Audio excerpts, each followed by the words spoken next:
The halls of Erebor were never meant to be empty. Stone forges that once sang with hammer and flame now echoed with the soft rasp of a single pair of boots. Thra, last heir of Thorin's line, walked alone beneath vaulted arches carved by ancestors whose names filled more pages than his family now filled chairs. The great braziers were lit, yet their glow felt small, as though the mountain itself had grown cautious with its fire. He paused at the base of the throne of Durin. Shadows clung to the carved steps, and the high seat seemed taller than any man had a right to sit upon. Thra did not climb it. He stood before it, fists closed, head lowered, and listened. What he heard was not silence, but absence, the hush of voices that should have been here, the laughter of kin that should have filled the feast halls, the arguments of elders long dead. The mountain had been carved to hold a people, not one man. Yet one man remained. A flutter of wings broke the stillness. A raven dropped from the high beams, its claws clicking against stone as it landed on the arm of the throne. Its feathers were slick black, its eyes bright as molten coin. Thra knew the old stories ravens carried the whispers of kings. He did not flinch when the bird fixed him with its gaze. "You've chosen your time poorly," Thra muttered, voice echoing like gravel against the walls. The raven croaked once, then tilted its head, as if mocking the remark. In that crooked silence, Thra felt the message, not words exactly, but a pressure and urging. Eastward. Toward ruins long left to dust. He straightened. Nogrod. The word tasted of iron and old blood. For years he had ignored the rumors of stirring shadows beyond the mountains, the talk of camps gathering, of fires kindling in the wilderness where no tribe claimed land. He had thought them the noise of frightened men. But the raven's gaze carried no rumor. It carried a command. Something waited in the dark, and it had to be faced, not by kings or councils, but by him. Thra turned from the throne and strode toward the gates.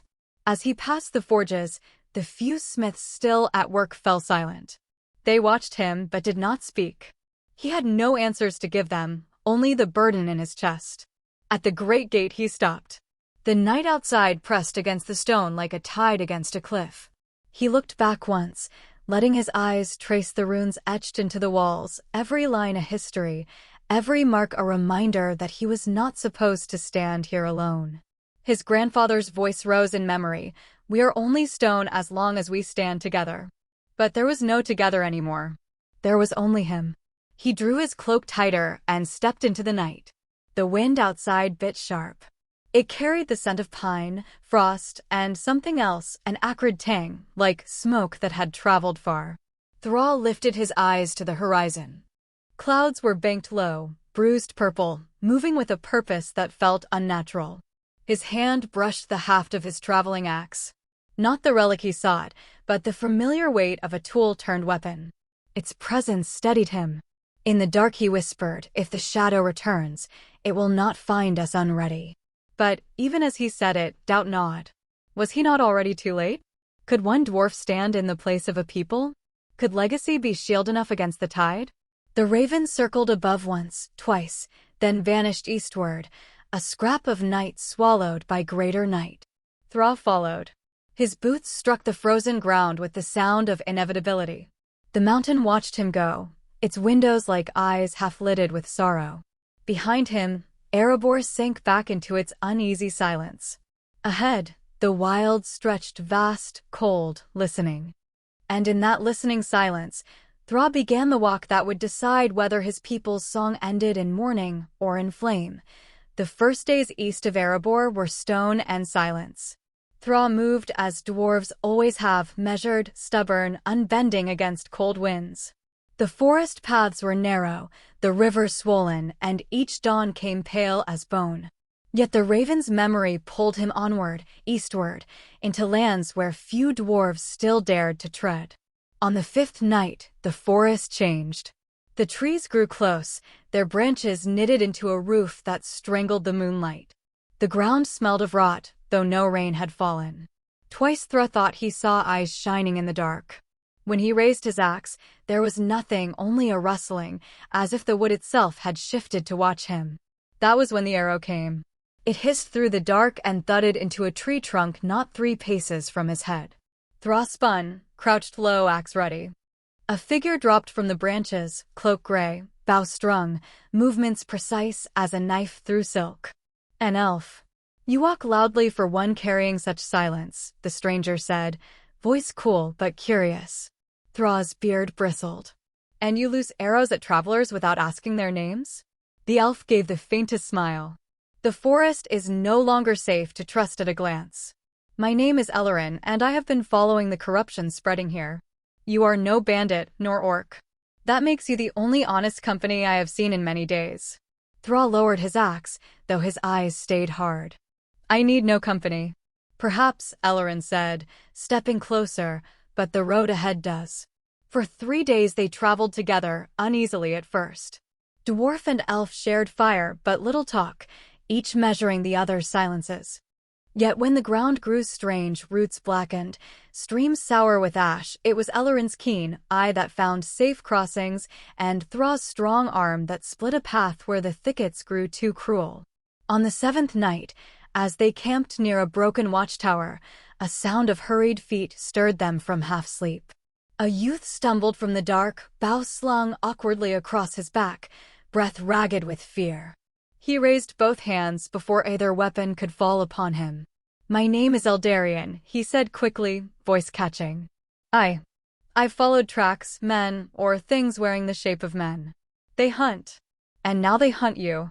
Thra's eyes narrowed. You tracked me. The boy nodded, swallowing hard.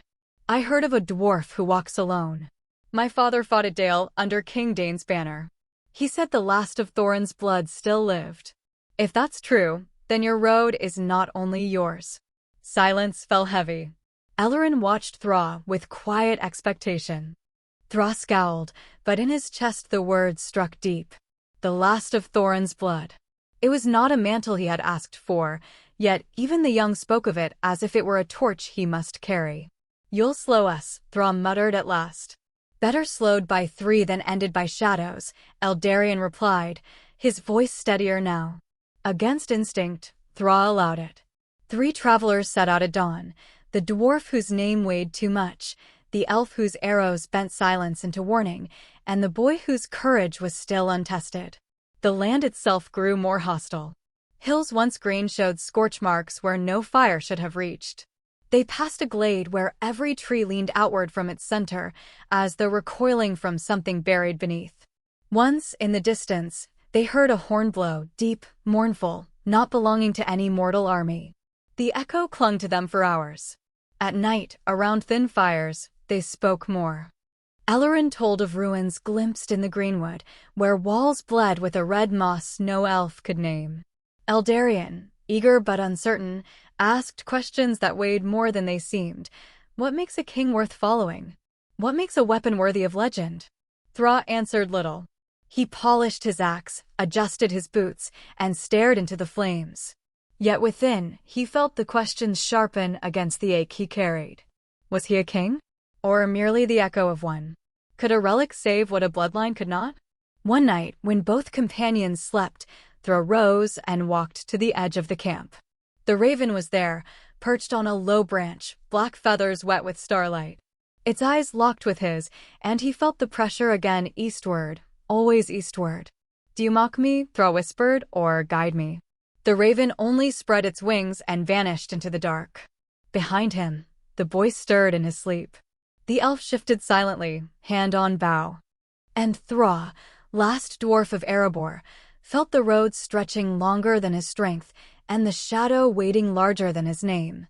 The mouth of Nogrod yawned like a wound in the mountainside. Wind hissed from its depths, not cold but stale, as though the earth exhaled memories it wished to bury. Thra stood at the threshold, torchlight flickering across weathered carvings. Dwarven runes still traced the stone, but half were broken, their meaning twisted into nonsense. He touched one with his calloused hand. The mark felt warm, as if remembering the craftsman who had carved it centuries ago. Your kin carved deep, Ellerin murmured beside him. Their bow was already strung, eyes searching the dark. Too deep, Thra answered. His voice was steady, though inside he felt the mountains staring back at him. They descended. The tunnels pressed close. The company's fire painted scales of shadow across the walls, where murals of dragons twisted and faded into shapes less natural, eyes that never closed, hands with too many fingers, things dwarves should never have carved. Eldarion lagged, the boy's torch trembling. "Keep your pace," Thra told him. "I hear whispers," the boy whispered back. Elrond's sharp ears tilted. Not whispers. Echoes. Old voices wearing new mouths. And indeed, the deeper they went, the more the sound grew. Not words, not yet, but murmurs rolling like water under stone. At last they reached a vault door. Obsidian slabs, bound by rune locks long broken. Something had tried to force them once. Something had nearly succeeded. Thra stepped forward. "It will know me." He pressed his palm against the central rune. Heat surged through his bones, not burning but claiming, and the door groaned like a beast roused from slumber. The stone parted. Inside lay the Axe of Azagal. It rested on a dais of black glass, taller than Thra had imagined, broad-bladed and rune-bound, as though the weapon had been carved from the heart of the mountain itself. Its edge shimmered faintly, not with light, but with memory. Thra reached for it. The moment his fingers closed around the haft, the vault shifted. The whispers sharpened. They were words now, words that pierced like nails. "At last, bearer, heir of failure." Visions struck his mind. He saw Erebor not as it was, but as it could be, empty halls collapsing, braziers cold, the throne of Durin shattered. He saw himself standing on the battlements as shadow poured through the gates, his people screaming his name as if the sound itself might save them. He staggered, clutching the axe tighter. "Thra!" Eldarion shouted, rushing forward. But Elrond held him back. "Let him face it. The weapon is not dead steel. It chooses." The whispers thickened. "Take me. Rule them. Lead them with fear. With me, none can deny you. With me, you will not be forgotten." The promise stabbed deeper than any blade. "You will not be forgotten." That was the wound the shadow had found, the wound of a last son, walking alone through halls built for thousands. His grip trembled. For a heartbeat, he imagined it, himself crowned, axe in hand, the clans kneeling, no longer the last, but the first of a new line. Then another voice rose, quiet, stubborn, familiar. His grandfather's memory. "You do not carry a name, boy. You carry a story." Thra roared, shaking the vision off, and slammed the haft of the axe against the dais. Sparks burst, the whispers shrieked, and the vault fell silent. The weapon pulsed once in his hand. Acknowledgement. Bond. But even in the silence, he knew the choice had cost him. He had not mastered the axe, only refused its offer. And it would test him again. They turned to leave, but the vault would not let them go so quietly. From the shadows of the broken murals, shapes detached, soldiers in blackened mail, faces hidden beneath wolf skull helms. At their heads strode Culver, eyes glinting red, a sword like cracked obsidian in his grip. "You saved us the trouble of digging," he said. His voice was both man and echo, as though the mountain itself mocked Thra. "The axe belongs not to you, but to the shadow that rises."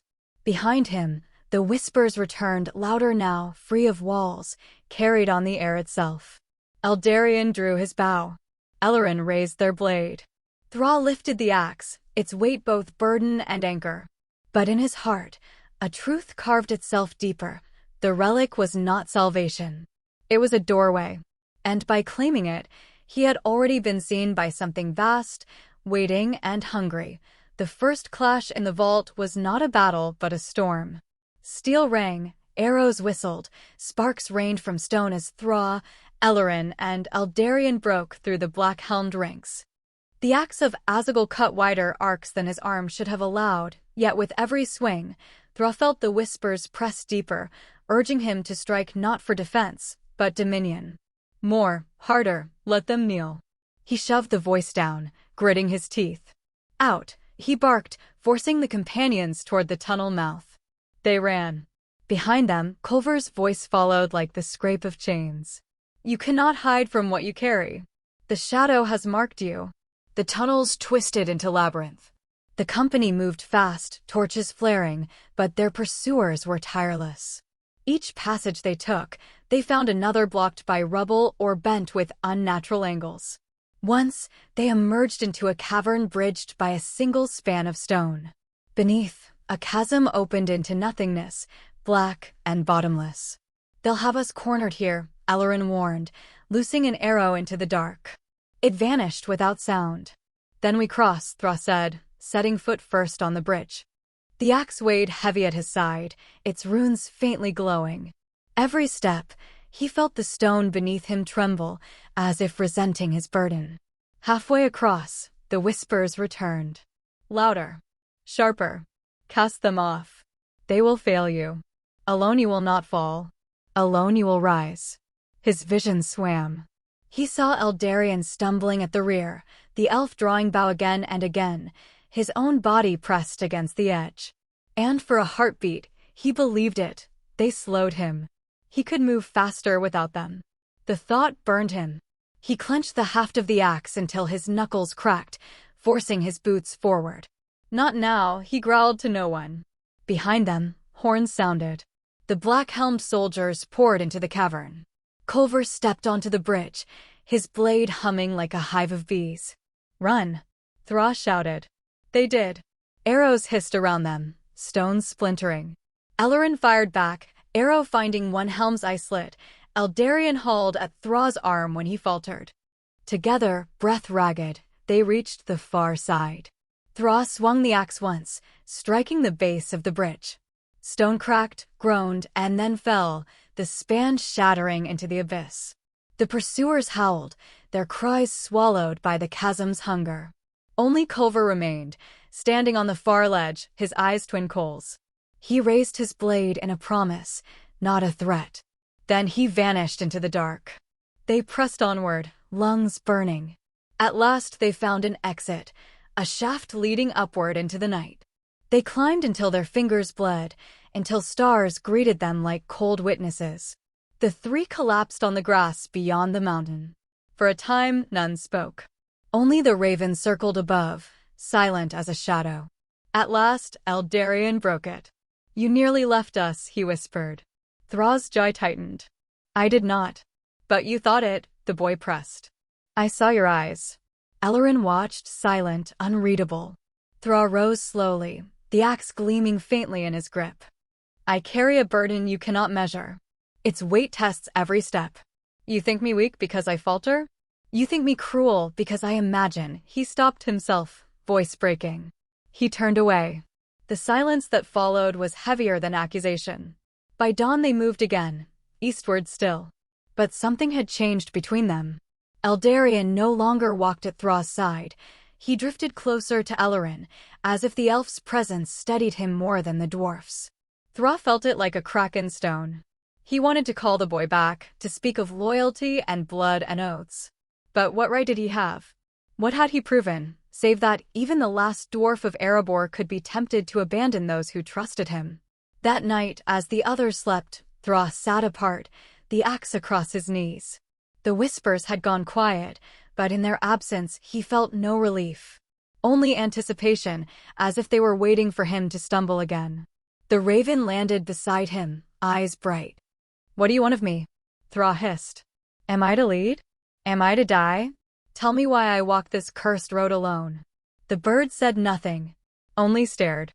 And in its silence, Thra realized the truth that had been circling him since Erebor. The burden was not the axe. It was the choice of what to become when no one else remained. The choice was his.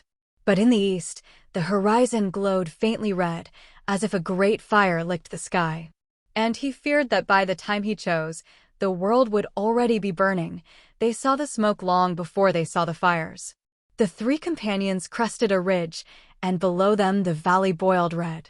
A village lay in ruin, homes charred, livestock scattered, corpses black against the ground. At its center stood Culver and his black-helmed host, torches raised in ritual arcs, voices chanting words not meant for mortal tongues. The sky above them bled. A shadow poured from the east, coiling into the clouds like ink into water. The second shadow had come. Thra gripped the Axe of Azagal, its runes alive with hunger. The whispers surged so loud they drowned the wind. Strike now. Take command. End them. Be remembered. Beside him, Elorinn notched an arrow, jaw taut. Eldarien's hands shook on his bowstring, yet his eyes held fire. Thra, the boy said, voice thin but fierce, if we run now, the fire will only spread. You carry the axe. If it was ever meant to matter, make it matter here. Thra stared at the boy, then at the ruin below. His people's ghosts pressed close, the weight of their absence crushing his chest. He remembered the empty halls, the throne unwarmed, the silence that had walked beside him all his life. And the whispers turned those memories into chains. Alone you are nothing. With me, you're everything. He could not breathe.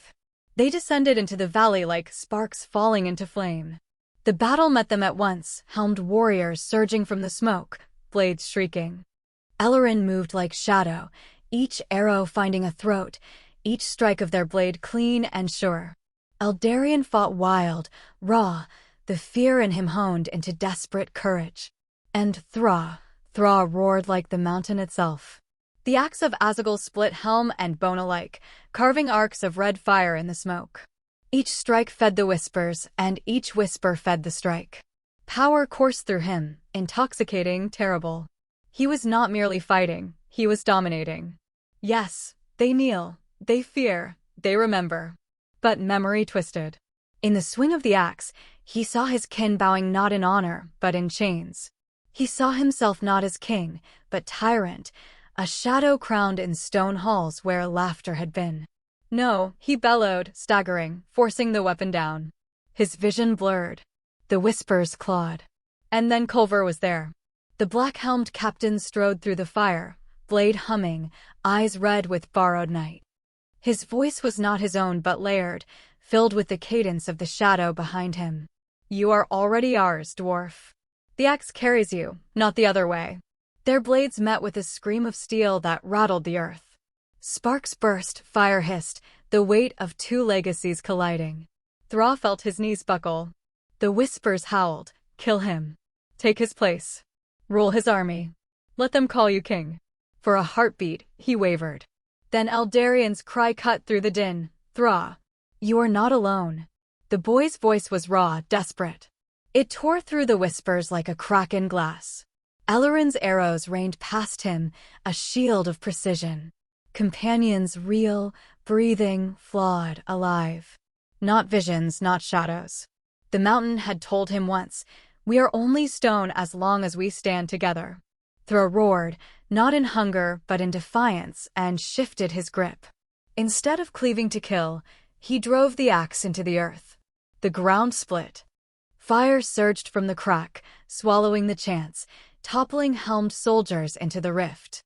The Axe of Azagal screamed, its runes sparking, its whisper shattering into silence. Culver staggered, caught in the tremor. Thra rose, face streaked with ash, and struck once, not for dominion, not for fear, but to end it. His blade split Culver's helm. The echo of the shadow within him howled and scattered like smoke on wind.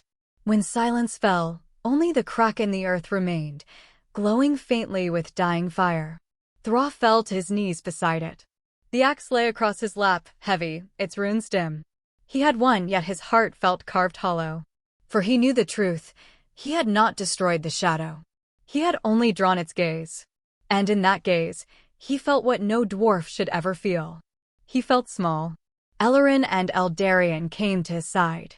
Neither spoke, for words could not mend the fracture they had witnessed, the dwarf who nearly yielded to the abyss, who fought not only Culver but himself. Thra closed his eyes, fingers slackening on the axe. The last of Erebor, he whispered. And still I am not enough.